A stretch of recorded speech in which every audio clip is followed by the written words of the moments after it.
A typical working pattern for most people means they are likely to have many different jobs during their working lifetime.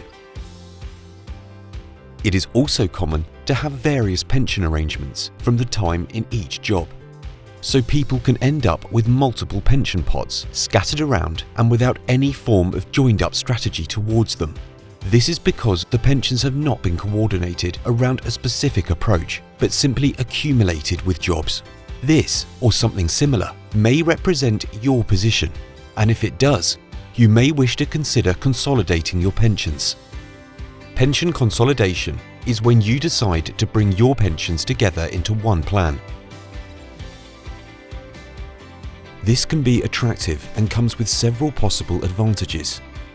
The first advantage is that everything in one place could make things clearer, easier to manage and control. Secondly, you could save on costs or charges if you can transfer from higher cost schemes to a lower cost one. Thirdly, putting your plans together should offer you a greater number of investment options with a wider choice of investment types and funds. This could help you enhance the longer-term performance. It is always worth looking carefully at both charges and performance, as any improvement can have major impact. Take the example of a pension which has £10,000 as its current value, with charges attached to it of 2% per year. In the future, it produces an investment return of 4% per year. In 30 years' time, that pension will have grown to £18,114.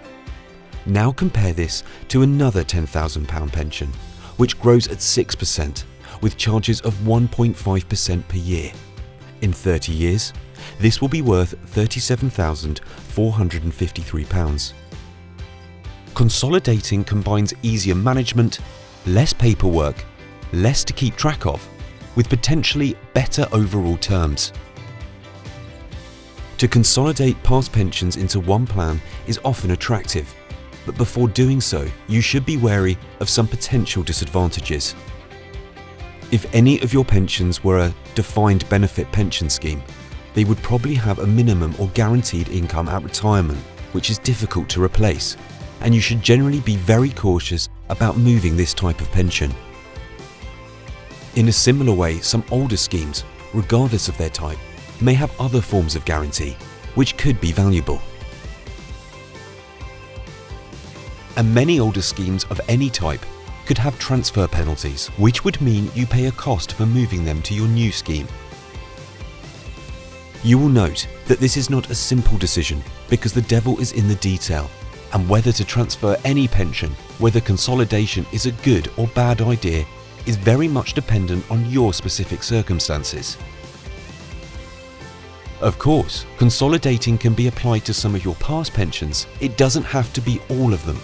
For example, if you have 5 old pensions, there is nothing to stop you merging 4 and leaving one where it is, possibly because of its guarantees, which you would want to keep.